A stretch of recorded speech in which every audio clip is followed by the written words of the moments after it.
Bonjour tout le monde, j'étais aujourd'hui l'invité de BFM TV pour un débat qui, pour une fois, s'est passé dans des conditions vraiment intéressantes puisqu'on a pu parler de fond de la politique que veut faire la France Insoumise pour les entreprises, du budget de l'État. J'étais avec le président de l'UDP, c'est-à-dire l'Union des entreprises de proximité. Donc vraiment, je vous invite à regarder cette vidéo jusqu'au bout pour avoir les éléments sur ce sujet. Et puis, je vous invite à vous abonner à ma chaîne en n'oubliant pas de cliquer sur la petite cloche pour recevoir les notifications. Allez, je vous laisse regarder ce débat. Avec aujourd'hui, d'un côté, Michel Picon, le président de l'Union des entreprises de proximité. Bonjour à vous, je vous laisse vous installer. Et puis, un autre député qui ne sera pas au déjeuner autour du Premier ministre parce qu'il ne fait pas partie du socle commun, c'est le moins qu'on puisse dire, c'est Antoine Léaumont, qui est député de la France Insoumise de l'Essonne. Ça vous fait sourire parce qu'effectivement, on n'y a pas du tout prévu, non imaginé ça. Alors, Antoine Léaumont, on va commencer par ça, la déclaration d'Olivier Faure. Justement, est-ce qu'il est en train de se rallier petit à petit à LFI et à la censure, d'après vous ? Écoutez, j'ai l'impression que si c'est pour censurer la semaine prochaine, on aura perdu du temps. Ouais. Parce que Et on y vient pour vous ? je ne sais pas, moi je ne sais jamais. Les socialistes disent une chose un jour, une autre chose le lendemain. C'est ça qui rend un petit peu imprévisible la capacité à suivre. Et puis par ailleurs, pour que la motion de censure soit adoptée, il faut qu'elle soit votée par une assez large majorité à l'Assemblée nationale. Je rappelle qu'il faut 289 voix. Donc la question va être posée désormais au Rassemblement national. Mais je trouve dommage l'idée d'avancer, de faire croire qu'on pourrait avoir un budget NFP compatible, de gauche compatible, alors que ce qu'on voit se dérouler à l'Assemblée nationale, c'est au contraire en ce moment plutôt une alliance entre les macronistes et le Rassemblement national, notamment sur un certain nombre de thématiques qui ont été très présentes dans la vie politique récente. Par exemple sur la taxe Zuckman, qui vise à donc imposer plus fortement les plus riches de notre pays. Le Rassemblement national s'est rallié aux macronistes. Alors, on va rentrer dans le détail de ces mesures. D'abord, vous, Michel Picon, pour les petites entreprises que vous représentez, est-ce que vous nous dites ce matin qu'il y en a marre de ces allers-retours permanents et que cette situation et ces coups de barre à trébord et à bâbord permanents, les chefs d'entreprise n'en peuvent plus? Ah, ça c'est clair, comme tous les Français d'ailleurs, le spectacle là nous désole un petit peu parce qu'on n'y comprend d'abord plus rien dans les positions des uns et des autres.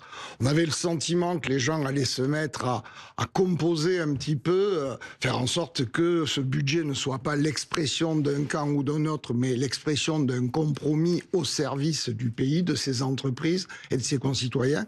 Et c'est pas le ressentiment que l'on a.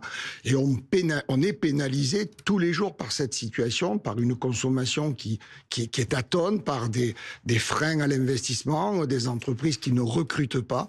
Franchement, il y a urgence à ce que ça cesse.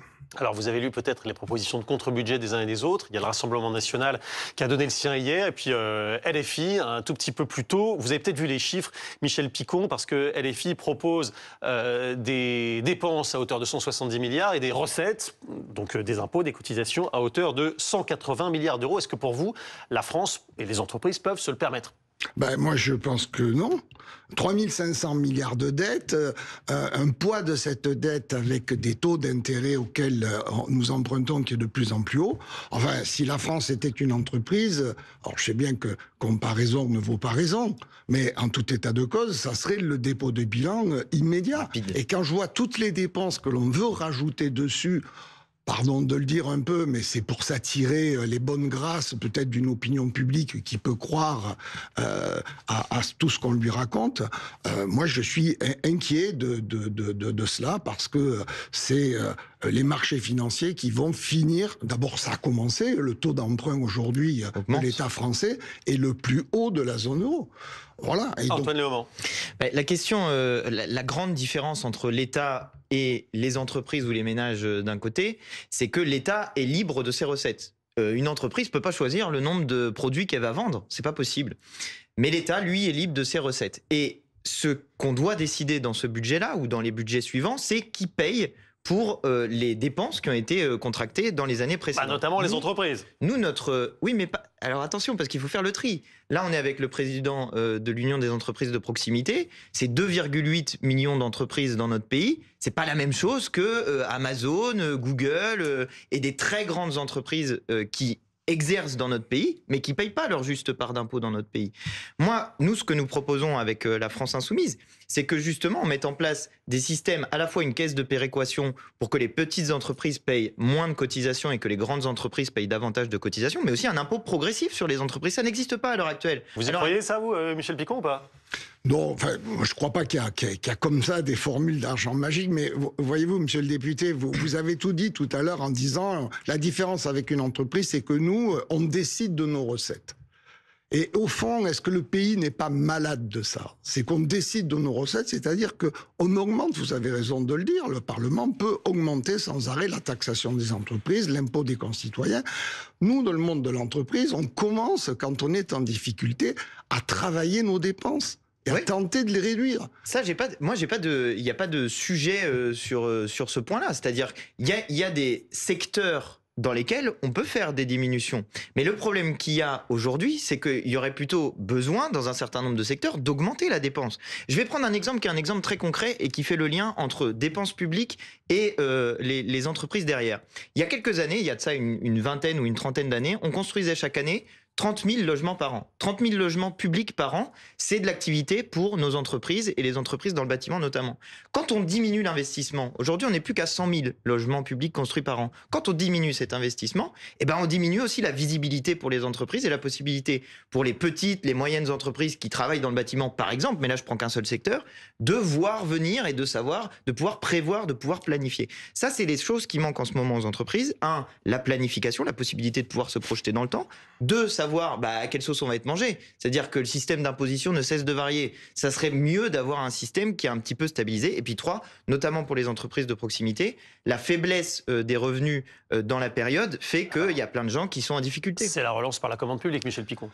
Oui, c'est la relance par la commande publique. Et ensuite, après, vous l'avez dit, la faiblesse de la consommation parce que le pouvoir d'achat de nos salariés n'est pas suffisant. Et il n'est pas suffisant parce que le salaire est trop chargé. Et là, je constate qu'on continue à en rajouter. Je voudrais juste dire une chose.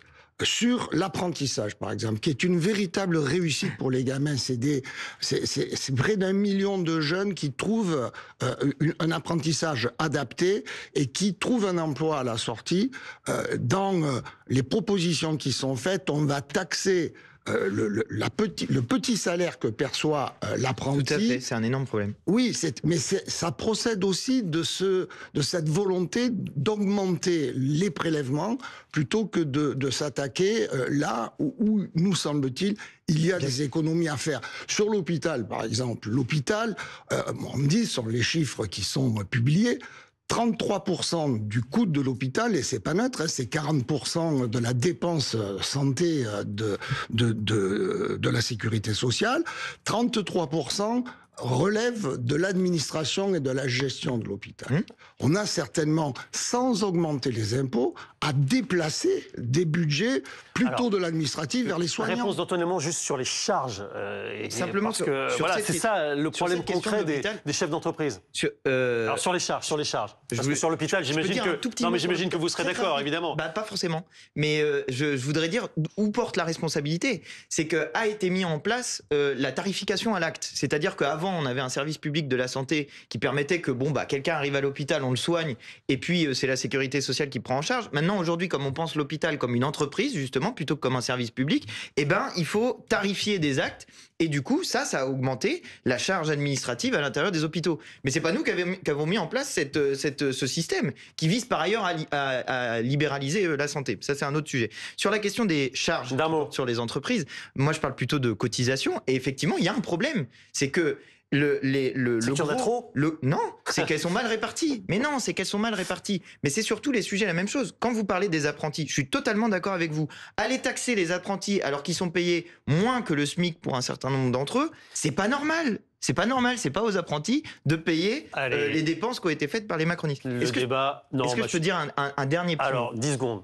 Alors très rapidement, il y a un énorme problème et qui concerne directement les petites entreprises, c'est la taxe sur les chambres de commerce et d'industrie. Aujourd'hui, ils veulent retirer les macronistes, qui sont censés être les amis de l'entreprise, 175 millions d'euros aux CCI, qui pourtant font un travail qui est un travail remarquable. Nous allons essayer de faire en sorte, comme nous l'avions fait dans les années précédentes, d'empêcher qu'on s'en prenne le CCI. débat, il va commencer à l'Assemblée, mais il est ouvert évidemment aussi dans Arnaud Direct avec les acteurs de terrain. Merci beaucoup pour cet échange à tous les deux.